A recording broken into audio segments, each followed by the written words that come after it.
Bijan Robinson has been a household name for Arizona high school football fans for quite some time now. He had a record-setting career at Sal Point Catholic before heading off to the University of Texas. He's now continued his journey to the NFL, being the number 8 overall pick for the Atlanta Falcons. His old head coach, Dennis Bene, joined me to talk about that journey and what it was like being front row center for draft week. You saw him as a young player, as a young person, have to navigate a high profile recruitment, a record setting career. Then you see him move on to Texas and do what he does. You know, it seems like he always handled it with grace and so well. How was he on draft night? You know, with so much unknown going on, how was the family doing, knowing, you know, what the avenues could be and not really knowing how the night could turn out? Yeah, and I mean, like classic Bijan, style. He was very calm.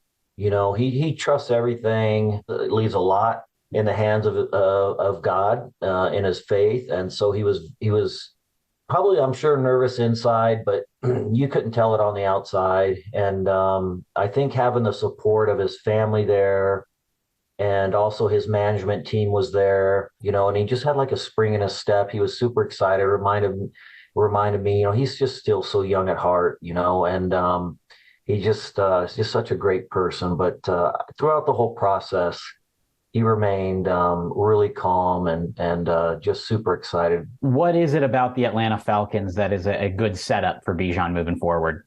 Well, I was talking with Stan Drayton, who recruited Bijan from South Point. He was a running back coach at Texas. Now he's the head coach at Temple, and Stan feels like they have a good scheme.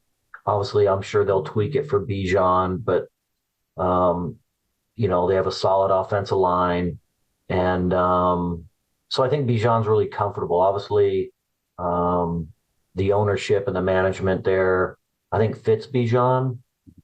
Very community service driven. So I think it's a wonderful organization. I think it's going to be a great fit. Do you have free Raising Cane's card for life, or a stockpile of mustard now based off of Bijan's NIL? I'll tell you what, the my fam, I don't do a lot of Raising Cane's. My family loves it. My kids do. My wife does. So I give them a hard time about that. But I got to tell you, he took great care of me at the draft. I spent a lot of time with his grandfather, and we'd have breakfast, and then after the draft we had dinner, which was really, really special. After everything, everybody could catch their breath, and he's so recognizable. He can't go anywhere, without people wanting to take a selfie or an autograph. And the fans were bananas at this place. Very respectful though, but Bijan always takes the time to make someone who approaches him feel special, and he just has this innate ability to do that. With a smile on his face. Like you said earlier, he just does it with such grace. It's amazing, and I'm so proud of him and the young man he's become. It's very, very rewarding to see this little skinny eighth grader, now this 218 pound NFL first round draft pick. Well, Coach, I know it was an exciting weekend for you. I hope you were able to take some time and realize the role that you played in this journey, and that it was a special one for you. Thank you so much for the time and the insight on this past weekend. I appreciate it, Jordan. Thank you so much for having me. And yeah, it was a great honor, and once in a lifetime. I'll never forget it. After this weekend, former Saguaro SaberCats head coach Jason Mohns, who's now at Arizona State coaching tight ends, has 5 players he coached at the high school level in the NFL. Keely Ringo was selected in the 4th round by the Philadelphia Eagles, and Kyle Soley has an opportunity with the Arizona Cardinals. Both of these players were stars at the high school and college level, and Soley will look to join Jonathan Gannon's new-look defense in the desert, and Ringo will have plenty of teammates to share the field with in Philadelphia. He's been an elite player since, the minute he stepped foot on Saguaro's campus, and, been an elite recruit, 5-star, every offer in the country. And that's tough for a young man. And he's a young, college student. He's really one of the younger kids in his class. So to still stay hungry, to stay humble, to continue to work and grind.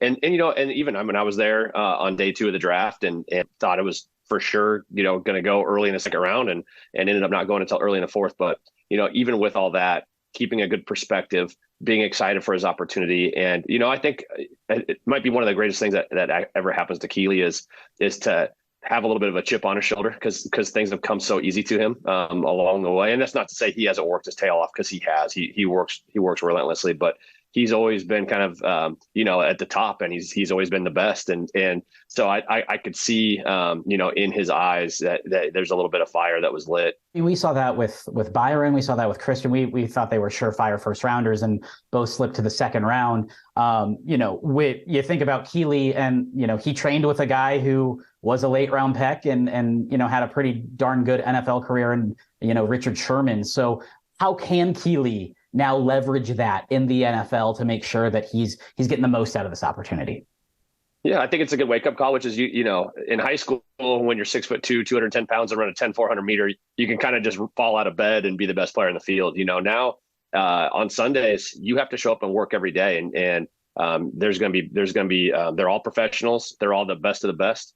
And you can't just rely on your God-given abilities. You got to show up and work every day. You got to be a film junkie. You got to train in the off season. You got to do all those things. So, it's going to be awesome for him, to get there and to, like I said, to get there with a little bit of a chip and whether you go in the first round or you go undrafted, all you need is an opportunity. He's got a great one. And now it's up to him to go make the most of it. And shifting over to Kyle, you could tell the maturity that he had and the leadership that he had, and then able to do what he did, a lot of times being very high up in the Pac-12 in terms of tackles. Just, what are the Cardinals getting in Kyle Soley now after a nice college career? Yeah, I think you hit on a couple of key words, which is a leader, a hard worker. He's going to be, in my opinion, he's going to make whatever roster he gets a shot, obviously with the Cardinals, because he's going to be a 4-core special teams guy. He can contribute in a lot of different ways. He's a lunch pail guy. And I saw a graphic when they looked at just measurables, things that he did in the pro day with his height, weight. He really is he's a freak athlete for his size and his length. He runs really well. He's a dynamic athlete. And so I agree that he's severely underrated. So much of that is the system in college and what you're asked to do and how that can showcase your skill set. But I know there's a lot of teams that were interested in Kyle. I talked to him 2 days ago, and he had some really good conversations with a bunch of the teams and head coaches and GMs. And so I think he was a pretty highly coveted, free agent. And then it just comes down to fit. And, I think he chose obviously a great place. And he's the type of kid, some kids, it's difficult to be at home and have everybody around you. Kyle's not one of them. There's no distractions for him. He is driven. He's focused. He's dedicated to his craft. And I have no doubt that he's going to go in there and make the most of that opportunity.